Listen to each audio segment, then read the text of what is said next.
بسم اللہ الرحمن الرحیم۔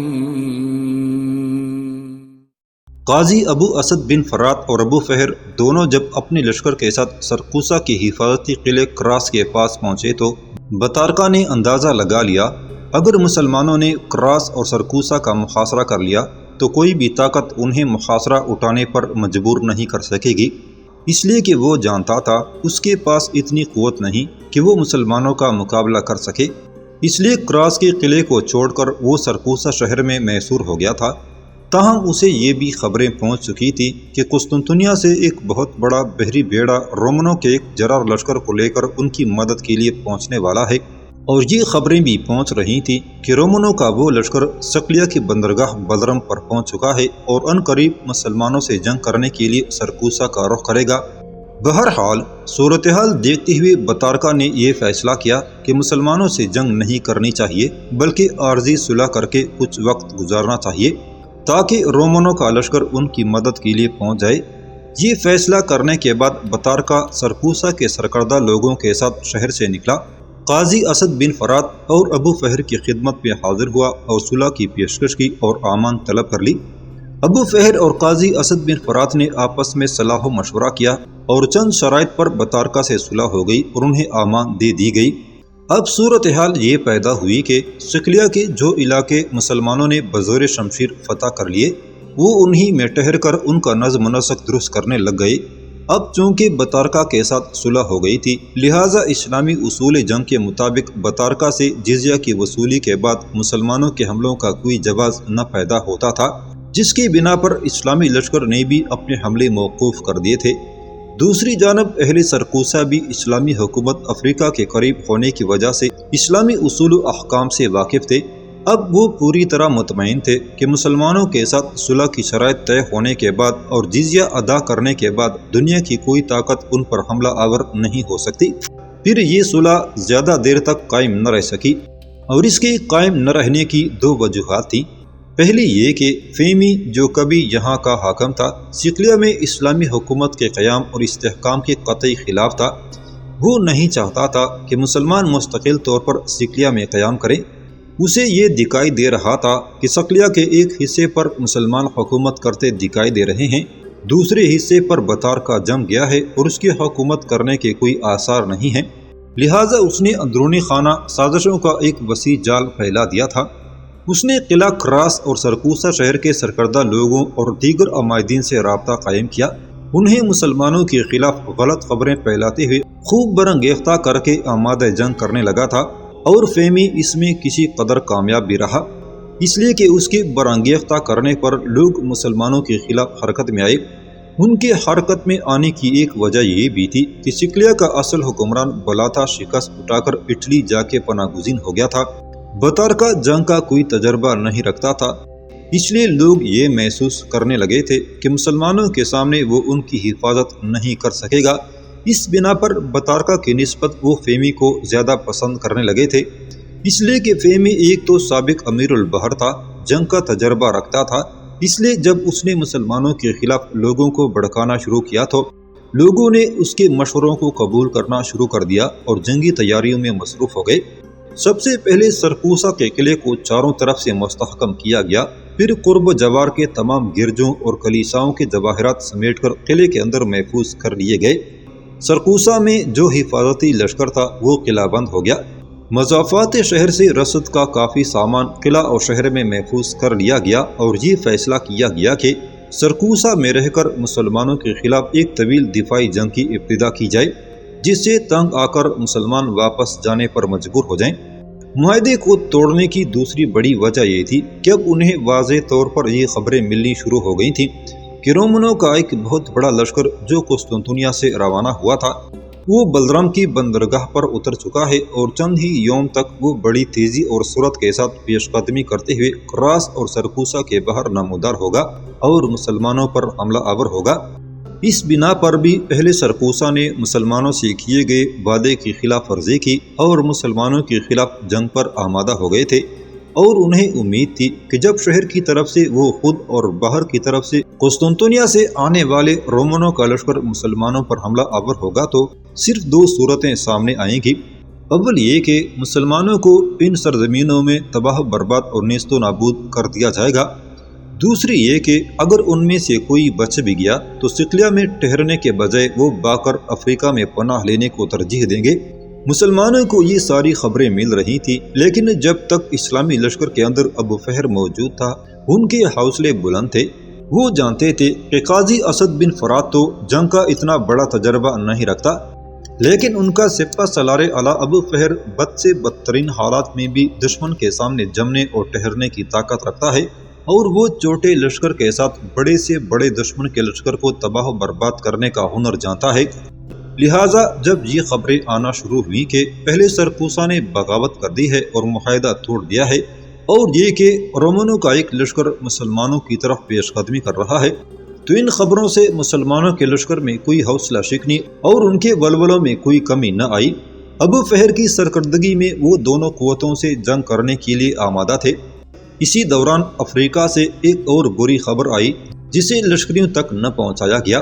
یہ خبر صرف قاضی اسد بن فرات نے اپنے اور ابو فہر تک محدود رکھی تاکہ لشکریوں کے حوصلے پست نہ ہوں، اور وہ خبر یہ تھی کہ افریقہ سے کچھ قاصد ابو فہر کی طرف آئے اور سلطان کا یہ پیغام پہنچایا گیا تھا کہ ابو فہر واپس افریقہ آ جائے، اس لیے کہ افریقہ کے غیر مسلم قبائل نے اس کی غیر موجودگی کو محسوس کرتے ہوئے علم بغاوت بلند کر دیا ہے، اور جب تک ابو فہر افریقہ نہیں پہنچتا ان بغاوتوں کو فروغ نہیں کیا جا سکتا۔ حالات کچھ ابتر سے ہوتے دکھائی دے رہے تھے۔ افریقہ کی طرف سے قاصدوں کے آنے کے بعد ابو فہر اور قاضی اسد بن فرات نے طویل صلاح و مشورہ کیا اور یہ طے کیا گیا کہ سرکوسا کی بغاوت کو فروغ کرنے اور قسطنطنیہ سے آنے والے رومنوں کے لشکر سے نمٹنے کے بعد ابو فہر واپس افریقہ چلا جائے گا تاکہ وہاں کی بغاوتوں کو دبانے کے بعد واپس صقلیہ آئے۔ لہٰذا افریقہ سے آنے والے قاصدوں کو واپس بھیجوا دیا گیا اور انہیں یہ پیغام زیادت اللہ بن ابراہیم تک پہنچانے کے لیے کہا گیا کہ قسطنطنیہ سے آنے والے لشکر کے ساتھ نمٹنے کے بعد ابو فہر افریقہ کا رخ کرے گا۔ ادھر قسطنطنیہ میں بھی ایک بہت بڑی تبدیلی رونما ہوئی، وہ یہ کہ قسطنطنیہ کا شہنشاہ مائیکل اچانک فوت ہو گیا اور اس کی جگہ اس کا نائب میکائیل رومنوں کا شہنشاہ بنا۔ میکائیل نے تخت پر بیٹھتے ہی جو سب سے پہلا کام کیا وہ یہ کہ شہنشاہ مائیکل کی بیوہ بیلارس اور بیٹی کیترینا کو یہ پیغام بھیجوایا کہ کیترینا نے محمد بن عبداللہ تمیمی کے قاتل سے شادی کا جو اعلان کیا ہے اس اعلان کو فی الفور واپس لے اور میکائیل سے شادی کر لے۔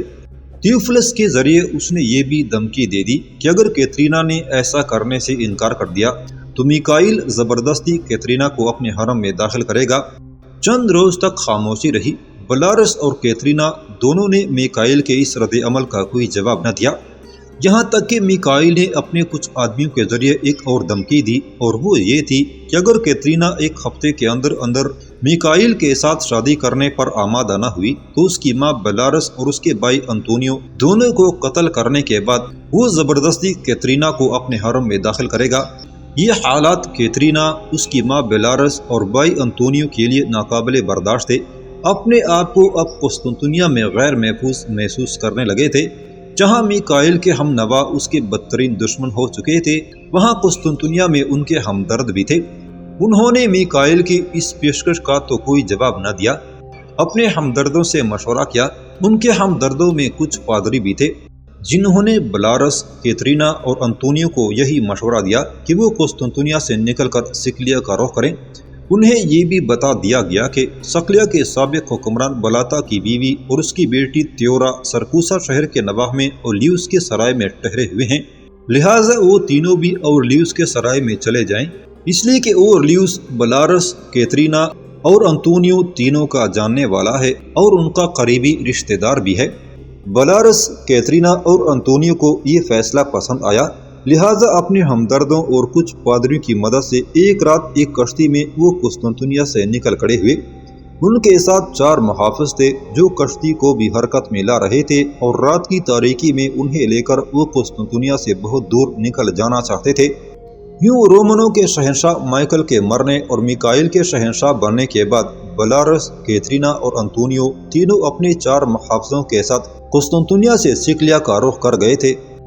قاضی اسد بن فرات، محمد بن عبداللہ تمیمی اور اس کے دست راست ابو رافع تینوں ایک خیمے میں بیٹھے گفتگو کر رہے تھے کہ خیمے کے دروازے پر ایک مسلح جوان نمودار ہوا اور محمد بن عبداللہ تمیمی کی طرف دیکھتے ہوئے کہنے لگا، امیر، خیمے سے باہر 2 عورتیں اور ایک مرد کھڑا ہے، وہ آپ سے ملنے کے خواہاں ہے۔ ان الفاظ پر چونکنے کے انداز میں ابو فہر نے باری باری اسد بن فرات اور ابو رافع کی طرف دیکھا، پھر خیمے کے دروازے پر کھڑے مسلح جوان کی طرف دیکھتے ہوئے وہ بول اٹھا، مجھ سے ان اجنبی سرزمینوں میں ملنے والے کون ہو سکتے ہیں، اور وہ بھی 2 عورتیں اور ایک مرد۔ پھر قاضی اسد بن فرات کی طرف دیکھتے ہوئے ابو فہر بول پڑا، میں دیکھتا ہوں یہ کون لوگ ہیں، کہیں یہ ہمارے خلاف مقامی لوگوں کی کوئی سازش ہی نہ ہو۔ ابو فہر اپنی جگہ پر اٹھ کھڑا ہوا، خیمے کی طرف بڑھا۔ ابو رافع بھی اس کے پیچھے پیچھے ہو لیا تھا۔ ابو رافع کا ہاتھ اپنی تلوار کے دستے پر چلا گیا تھا، تاہم ابو فہر بالکل مطمئن تھا۔ جب وہ خیمے سے باہر نکلا تو اس نے دیکھا خیمے کے باہر بلاتا کی بیوی لونا اور اس کی بیٹی تیورا کھڑی تھی۔ ان دونوں کو دیکھتے ہوئے ابو فہر کے چہرے پر مسکراہٹ نمودار ہوئی۔ دونوں ماں بیٹی آگے بڑھی۔ ابو فہر نے تیورا کو مخاطب کیا، میری بہن، خیریت تو ہے؟ کیا تجھے کوئی ضرورت میرے پاس لے کر آئی ہے، یا یہ کہ یہاں کوئی تجھے تنگ کرتا ہے؟ تیورا کے چہرے پر گہری مسکراہٹ نمودار ہوئی، پھر کہنے لگی، آپ جیسے بھائی کے ہوتے ہوئے بہن کو کون تنگ کر سکتا ہے؟ پھر اس نے اپنے ساتھ جو ادیڑ عمر کا شخص تھا اس کی طرف اشارہ کرتے ہوئے کہنا شروع کیا، ابو فہر میرے بھائی، یہ میرے ماموں ہیں، ان کا نام اورلیوس ہے۔ ان کا ذکر میں نے پہلے بھی آپ سے مرض کے مقام پر کیا تھا۔ بڑے عقیدت کے انداز میں ابو فہر اورلیوس کی طرف بڑھا۔ اورلیوس بھی بڑی عاجزی اور انکساری کا اظہار کرتے ہوئے آگے بڑھا۔ دونوں نے پرجوش مصافحہ کیا۔ پھر ابو فہر بول اٹھا، میں آپ کو اپنے خیمے سے باہر خوش آمدید کہتا ہوں، آپ تینوں اندر آئیں۔ تیورا کو میں اپنی بہن، لیونا کو اپنی ماں کہہ چکا ہوں، لہٰذا یہ دونوں تو میرے لیے اجنبی نہیں۔ آپ کیونکہ لیونا کے بھائی تیورا کے ماموں ہیں، لہٰذا ان کے حوالے سے اب آپ بھی میرے عزیز ہیں۔ پھر ابو فہر اورلیوس، لیونا اور تیورا کو لے کر اپنے خیمے میں داخل ہوا۔ ابو رافع ان کے پیچھے پیچھے تھا۔ ان کی آمد پر قاضی اسد بن فرات اپنی جگہ پر اٹھ کھڑا ہوا، ان کا استقبال کیا۔ اورلیوس سے آگے بڑھ کر مصافحہ کیا، اس لیے کہ خیمے سے باہر ہونے والے گفتگو وہ سن چکا تھا۔ جب سب نشستوں پر بیٹھ گئے تب ایک بار پھر ابو فہر بھول اٹھا، اور اس بار اس نے تیورا کی ماں لیونا کو مخاطب کیا تھا، مادر محترم، اگر آپ صرف مجھ سے ملنے کے لیے آئی ہیں تو یہ میری خوش قسمتی ہے۔ اگر ان علاقوں میں آپ کو، آپ کی بیٹی، آپ کے بھائی کو کوئی تکلیف ہو تو بتائیں، اگر میرے بس میں ہوا تو اس تکلیف کو میں رفع کرنے کی کوشش کروں گا، اس لیے کہ آپ کو ماں اور تیورا کو اپنی بہن کہہ چکا ہوں۔ لیونا کے بجائے اس کی بیٹی تیورا بول پڑی، ابو فہر میرے بھائی، ہمیں یہاں کوئی تکلیف نہیں۔ میں نے آپ سے ذکر کیا تھا کہ کراس شہر کے باہر میرے ماموں کی سرائے ہے، یہاں ماموں سرائے کے مالک ہیں، ان کی سرائے ہی میں ہم نے قیام کر رکھا ہے۔ پھر مجھے خبر ہوئی کہ آپ نے اپنے لشکر کے ساتھ سرکوسا شہر کے نواح میں پڑاؤ کر لیا ہے، تو میرے ماموں بڑے فکر مند ہوئے، اس لیے کہ یہاں کے سارے لوگ ہی پریشان اور اپنے آپ کو غیر محفوظ سمجھتے ہیں۔ اس بنا پر کہ آپ کے لشکر نے اس سے پہلے سکلیا کے 1.5 لاکھ لشکر کو بدترین شکست دی ہے، لوگ خوفزدہ ہیں کہ سرکوسا سے باہر بھی مقامی لشکر کو شکست کا سامنا کرنا پڑے گا اور مسلمان مقامی آبادی کا قتل عام کریں گے۔ میرے ماموں فکر مند تھے کہ انہیں بھی مسلمانوں کے ہاتھوں نقصان اٹھانا پڑے گا۔ ان سے میں نے آپ کا ذکر کیا، لہٰذا انہوں نے آپ سے ملاقات کی خواہش کا اظہار کیا۔ تیورا کو یہاں تک کہتے کہتے رک جانا پڑا، اس لیے کہ اورلیوس بول پڑا، ابو فہر میری بہن آپ کو اپنا بیٹا، میری بانجی آپ کو اپنا بھائی خیال کرتی ہیں، اس لحاظ سے میں بھی آپ کو اپنا بیٹا ہی خیال کروں گا۔ ایک بیٹے کی حیثیت سے آپ مجھے ماموں کہہ کر مخاطب کر سکتے ہیں۔ میں ان گنت خدشات لے کر آپ کے پاس آیا ہوں۔ مجھے یقین ہے کہ مقامی لشکر آپ کا مقابلہ نہیں کر سکتا۔ مسلمانوں کا وہ جرنیل جس نے صرف 10,000 مجاہدوں کے ساتھ مقامی لشکر کے 1.5 لاکھ سپوتوں کو بدترین شکست دی، یقیناً سرکوسا شہر اس کے سامنے زیادہ دیر تک دفاع نہیں کر سکے گا۔ پھر میرے ذہن میں یہ بھی خدشات تھے، چونکہ سرکوسا والوں نے بطارکہ کی سرکردگی میں آپ کے ساتھ معاہدہ کیا تھا، آپ لوگ وعدے پر قائم تھے، سرکوسا پر آپ نے حملہ نہیں کیا۔ اب جبکہ خود بطارکہ اور اس کے مشیروں نے اس معاہدے کی خلاف ورزی کی ہے، تو میں ڈرتا ہوں کہ مسلمان سرکوسا والوں سے انتقامی کارروائی کریں گے اور معاہدے کی تنسیخ کا بڑا ہولناک انتقام لیں گے۔ اورلیوس جب خاموش ہوا تو مسکراتے ہوئے ابو فہر بول پڑا، اورلیوس میرے محترم، آپ کو فکر مند ہونے کی ضرورت نہیں ہے۔ ہم نے بطارکہ کے ساتھ امن کا معاہدہ کیا تھا اور امن کی جو شرائط طے ہوئی تھی ہم ان شرائط پر بالکل کاربند ہیں۔ اب یہ معاہدہ خود بطارکہ اور اس کے ساتھی منسوخ کر چکے ہیں، اس لیے ہمیں مجبوراً سرکوسا پر حملہ آور ہونا پڑے گا۔ بہرحال میں آپ کو یقین دلاتا ہوں کہ اس جنگ میں ہمارے لشکر کے ہاتھوں آپ کو کوئی نقصان اٹھانا نہیں پڑے گا۔ آپ تو ایک طرف رہے، آپ کی سرائے کی عمارت اور اس میں کام کرنے والے سارے آپ کے ملازموں کے تحفظ کا اہتمام کیا جائے گا۔ یہی نہیں بلکہ اگر ہم سرکوسا شہر اور اس سے ملحقہ کراس نام کے قلعے کو فتح کرتے ہیں تو مقامی آبادی کو بالکل کوئی نقصان نہیں پہنچایا جائے گا۔ باغات ویسے کے ویسے رہیں گے، فصلوں کو بھی ذرا بر نقصان نہیں پہنچایا جائے گا۔ آپ بالکل مطمئن رہیں، اگر آپ ان خطرات کے تحت ہماری طرف آئے ہیں کہ حملہ آور ہوتے ہوئے مسلمان آپ لوگوں کے مال و جان کو نقصان پہنچائیں گے، تو یہ خطرات بالکل آپ اپنے دل سے نکال دیں۔ آپ کے مال و جان کے علاوہ ساری آبادی کے تحفظ کا اہتمام کیا جائے گا، کسی کو بھی جانی و مالی نقصان نہیں پہنچایا جائے گا۔ ابو فہر کی اس گفتگو سے اورلیوس خوش اور مطمئن ہو گیا تھا، پھر اسے مخاطب کر کے کہنے لگا، ابو فہر میرے بیٹے، کیا ایسا ممکن نہیں کہ آپ کبھی ہمارے سرائے میں آئیں، ہمارے ساتھ کھانا تناول فرمائیں؟ میں جانوں گا آپ کا وہاں آنا ہمارے لیے باعث سعادت اور خوش نصیبی ہوگا۔ اورلیوس جب خاموش ہوا تو تیورا مچلنے کے انداز میں بول پڑی، میرے بھائی، آپ سے التماس اور گزارش ہے کہ ماموں کی اس دعوت کو ٹکرائیے گا نہیں۔ آپ وعدہ کریں کہ آپ ہمارے سرائے میں ضرور آئیں گے۔ میں بڑی بے چینی سے آپ کا وہاں انتظار کروں گی۔ میری دلی خواہش ہے کہ ہم وہاں آپ کی ایک شاندار دعوت کا اہتمام کریں۔ تیورا کے خاموش ہونے پر بڑی عاجزی اور انکساری کا اظہار کرتے ہوئے لیونا بول پڑی، ابو فہر آنا ضرور، انکار مت کرنا۔ جب تک وہ تینوں بولتے رہے ابو فہر مسکراتا رہا۔ ان کے خاموش ہونے پر ایک استفہامیہ سے نگاہ اس نے باری باری قاضی اسد بن فرات اور ابو رافع پر ڈالی، پھر کہنے لگا، میں یہ وعدہ تو نہیں کرتا کہ میں کب آؤں گا، بہرحال میں آپ کی سرائے میں آؤں گا ضرور۔ اس کے ساتھ ہی اورلیوس کھڑا ہو گیا، تیورا اور لیونا بھی کھڑی ہو گئی۔ ابو فہر نے اورلیوس کو مخاطب کیا، آپ لوگ بیٹھیں، شام کا کھانا ہمارے ساتھ کھا کر جائیں۔ نہیں بھائی، مہربانی، ہم جس مقصد کے لیے آئے تھے وہ پورا ہو چکا۔ آپ نے ہمیں تحفظ اور حفاظت کی یقین دہانی کرا دی، ہمارے لیے یہی سب سے بڑی نعمت ہے۔ ہم اب واپس جائیں گے، ایک بہن کی حیثیت سے بڑی بے چینی سے سرائے میں اپنے بھائی کا انتظار کروں گی۔ تیورا نے بڑے غور سے ابو فہر کی طرف دیکھتے ہوئے کہا تھا۔ اس کے ساتھ ہی اورلیوس، لیونا اور تیورا باہر نکلے۔ ابو فہر، ابو رافع دونوں ان کے ساتھ خیمے سے باہر تک آئے، پھر اورلیوس، تیورا اور لیونا وہاں سے چلے گئے تھے۔ روشنی کا سفیر سورج کوہساروں کی عظمت پر نور وادیوں اور کھلے بادبانوں کے اس پار غروب ہو چکا تھا۔ کراس نام کے قلعے اور سرکوسا شہر کے نواح میں اورلیوس کی سرائے میں ایک شخص داخل ہوا۔ اپنی حرکات و سکنات، اپنی چال، اپنے انداز سے وہ اجنبی لگتا تھا۔ سرائے میں داخل ہونے کے بعد اس نے دائیں بائیں دیکھا۔ سرائے کا کھلا صحن تھا، دائیں طرف استبل تھا۔ کچھ دیر تک کھڑا ہو کر سوچتا رہا کہ اسے کیا کرنا چاہیے، پھر ہچکچاتے ہوئے آگے بڑھا۔ آگے بڑھتے ہوئے پہلا شخص جو اسے ملا، اسے مخاطب کرتے ہوئے وہ کہنے لگا، میرے عزیز، میں مسافر ہوں، اس سرائے کا مالک میرا جاننے والا ہے، نام اس کا اورلیوس ہے۔